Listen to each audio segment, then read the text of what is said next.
So I really hope that I'm not the only one that found episode 8 of God Eater interesting, but also a little confusing. And now when I say confusing, it's mainly about the flashback cap that we got this week. Now that ending right there definitely had me wondering, exactly what will happen to cause all this. But at the same time, I do wonder just how this situation got so bad, because right now I definitely feel a little bit lost, because these flashbacks only last for like a couple of minutes and they happen at the end. So obviously we did not learn that much every week, but I will say that right now, if next week really is the final episode, then I don't know how in the world they expect to explain all of this, because I will say, even though I do enjoy God Eater for the most part, this has definitely been probably the worst handled show I have ever seen, because I was like hyped for this show and I expected so much more, but from the poor management of this series, I just feel a bit let down. Now don't get me wrong, I'm definitely not gonna write off this show just yet, because obviously I have been reviewing it every week it came out, but I will say that I do wish that another studio might have picked this up, and hopefully, they would have done a much better job with this, because whoever is behind this, I just wonder what in the world were they thinking, by handling the show this way. But the episode overall, it was definitely good, and the ending, before the flashback, that right there was like probably the biggest shock that we got it in this series so far. Now the episode itself, it starts off pretty nicely, where we have our characters now rescued. They are now back in their town, but we do learn that Alisa, she is now going to like the mentor, because right now she is definitely not in her right mindset, and we have Lenka, who is like unable to fight because his guard arc, it like snapped in half, even though we do learn that it is still alive. And so right now, both of them are on leave from the first unit, so that means they will not see any action for a while. But we do see that the black origami that we saw, that were pretty much like a plague to them both, that right there now is on like their most wanted list, because we see now that it's been 6 years since this black origami, was like causing havoc and killed Alisa's parents. But at the same time, this thing was like originally in Russia, and somehow it came all the way to where they are. Like I do believe that that this story take place, in pretty much what's left of Japan. And so for that creature, to come that far, I do want to just how in the world was it impossible, like was it possible to do that, and why would it do that? But we see that when the Major and Lindow, when they were like in the elevator, and she was talking to him about the black origami, and I believe they call it Deus Pita, something like that. But at first, Lindow did not want to fight it. But when he learned that this one here had ties to Alisa, and then he felt like he had no choice, the fact that he accepted that pretty easily, to me, that right there was like pretty respectable, because he was saying that a subordinate's, mental health is also important to the leader.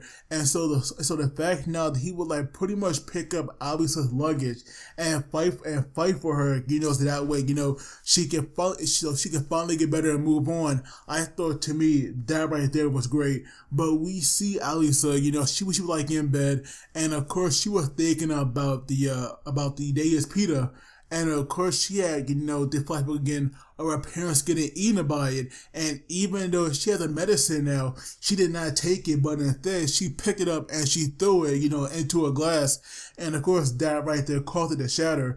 And now I thought that medicine does help her be stable, but no, the fact that she not take it, I do wonder if maybe it's too late for her, because it's definitely been a while since she last took it, and maybe that's why even though she might have, it doesn't work anymore, or maybe she can't take it now.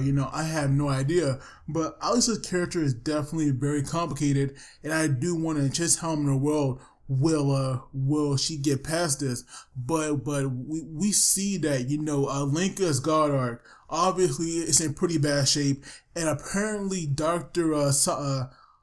Sasaki, something like that, but it's the guy with the glasses. Apparently, he's in charge of like the guard arcs, because he knows a lot about them. But when he actually went to go check Lincoln, he actually never seen what snap in half. That right there was like actually a first for him.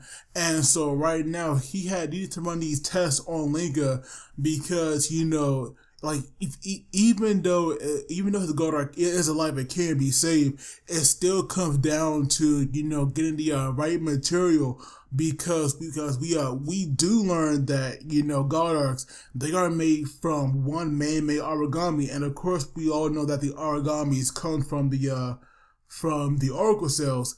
And so maybe because that guard arc snapped in half, and that other half of the cell is left with the broken half, it could be possible that another oracle cell, or, you know, man-made origami, it would not meld well with its current guard arc. So that right there could be a problem. Like, we have no idea. But eventually, when they run these tests, and we all know Lenka got pretty messed up, you know, thanks to that black origami, but his body healed, you know, like very, very nicely. All of that was left like a bunch of scars. And so now we see that when you look at the results of his test, you know, what's the name? Lenka, something like that, and the doctor, you know, these two were like very, very shocked. And now going to Sakia, you know, even though she was not really hurt that badly by the black origami, she still feels responsible for the death of those innocent people. And that right there, you know, I can definitely understand, you know, why's that on her mind. But then we have her come out the shower, and like Lindow was there, and I thought maybe she would like yell at him or tell him to get out, but no, both of them were like very comfortable around each other. And I do wonder if maybe there are some feelings there, you know, between the two. But apparently Lindow had a secret job or a secret mission that he must go on. And so right now he was like going to leave Sakia, but he could tell something was like definitely on her mind. And then we have Lindow give her some pretty good advice, because he said if like something was bothering her, then, you know, then talk to Lenka. And I do wonder why he said that. I do wonder why, you know, Lindow trusts Lenka so much. But then there was something that like Sakia said at the end of the episode, where she said that his smile reminds her of Lindow from a long time ago. And so I'm guessing that maybe Lindow sees Lenka in himself, because that right there, you know, could possibly be the reason why Lindow trusts him so much. But right now, Lindow has his own mission to do, and then we learned that like Sakia, along with the rest of the first unit and the second unit, they now have a mission, you know, to go on to together. And sadly, Lenka cannot join them, but he does go to the recon room. And the mayor allows him, you know, to like, you know, listen in or watch, you know, what's going on. And so eventually they go to this like abandoned arena that pretty much an origami, you know, lair now. And eventually we see them fight these like 8-type origami, and we have Soma going in as usual. But sadly, he like made one mistake, because he allowed an origami to actually like destroy the ground, and that right there had caused him, you know, to fall underground into this like a abandoned facility. And so right now it definitely wasn't looking good for them. And right now we have the mayor or major telling them to actually go back up top, but Lenka was like, no, that right there is not good at all, because, you know, he actually experienced that, you know, beforehand. And so right now Lenka here was like trying so hard to like protect his comrades, and we have the major telling him, you know, shut up, be quiet, and all this other stuff. But no, you know, Lenka, you know, kept talking. And eventually Sakia had recalled, you know, what Lindow said, and that right there, you know, that right there allowed her to actually believe in and Lenka, and now following his advice, they actually were like able to kill all those origami because they had used a pincer attack. And so right now I was thinking, wow, and so I'm thinking, wow, even if Lenka cannot fight, this guy is actually a pretty good tactician, and that right there definitely shocked me because I thought maybe he would not be that smart battle wise, but it's because he had used his own experience to save his comrades, and to me, that right there was like pretty freaking great. And so right now we have everybody in the first unit pretty much saying good job and all that stuff, and even the second unit actually wanted to go on a mission with him. And then we have Soma kind of like being a dick, but I do believe he was like being nice in his own way because he was saying to hurry up and get your guard arc fixed because obviously with this new battle smarts, and obviously his comrades his comrades now know they can depend on him and his advice. I feel that Soma actually wants to like work with him now, and that right there is like pretty great. But then we have the doctor coming to get Lenka, while the others had went to this meeting, just like had went to this meeting by the director. And so now we learn that in Lindow condition, this guy is like way too good for God arcs because right now they do not have any technology that can lower his what's called compatibility rate. So right now because Lenka is too good, for any kind of guard arc, this doctor tells him that he does not have that much time to live. And at first, I was like wondering why, because why in the world would that be a problem? Because I feel that if Lenka does not use a guard arc, then there should be no need to worry. But obviously something else is like going on there. And then we have Alisa, who was talking to the doctor that like give her those meds. And so right now Alisa feels that she's the only one that can kill the Deus Peter, and so she was like she told her doctor she did not care what he did to her, but please take away her fear. So I do wonder just how much like medication will this doctor get her, so that way her mind will like be blank, and the other thing she like focus on is like killing that origami. And now getting to the director, he now had this meeting, and he actually revealed that they were like making some kind of device that would allow them to like pretty much control the behavior of the origami. And I was like wondering how in the world was that possible. And then we have, Lindow now sneaking into the base that would be used to like protect humanity. But not only that, there was like something he said, I forgot the way he worded it, but he was like, will this be, a den of protection or a den of evil? And eventually he found something that obviously, shook him to the very core. And I do believe that right there, it's like a massive origami core or something like that. Or it is possible that right there could be, one of those devices that the director was talking about.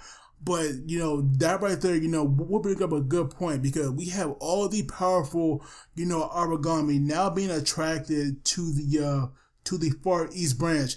And to me, that right there make perfect sense. Why? Because they are using this device to attract them all, and that way they can like kill them and get their cores. But at the same time, they can bring on the powerhouses like the black origami, and not to mention that huge beast that we saw when they saved Alisa and that plane.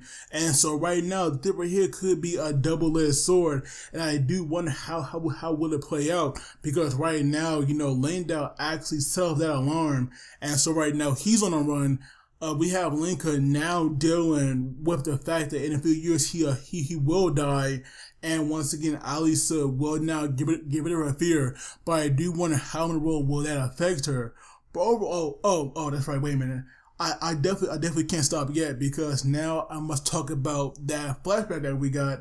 And to me, like I said, like to me, the flashback was confusing because we have our scientists, talking, and out of nowhere we have like the Earth, it like pulsated, and so now we have like all these spikes, now we have all of these spikes right in front of the ground, and we see them now taking out, cities, towns, like people were dying as these spikes were like rising up, and I do wonder, like just in the road, what's the cause of this? But we see that this video definitely changed the world forever, and then like leaving the Earth, because you can see these spikes, coming out of it somewhat, but then we see that we like go to the moon, and so now we see that spikes were now like right there as well, and then we see the origami being born. So if that right there was the moon, which obviously it must be, how in the world did the Oracle cell get there?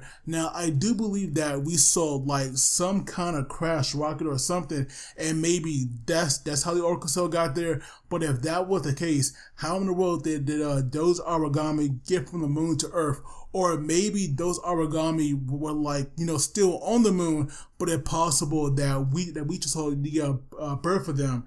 Like to me, that right there was like confusing, because I do wish that they had more time to explain that better. But sadly, next week it's the finale. So because God Eater for some reason only has 9 episodes. Now I do believe that Different here is not the first show to do that, and definitely not the last.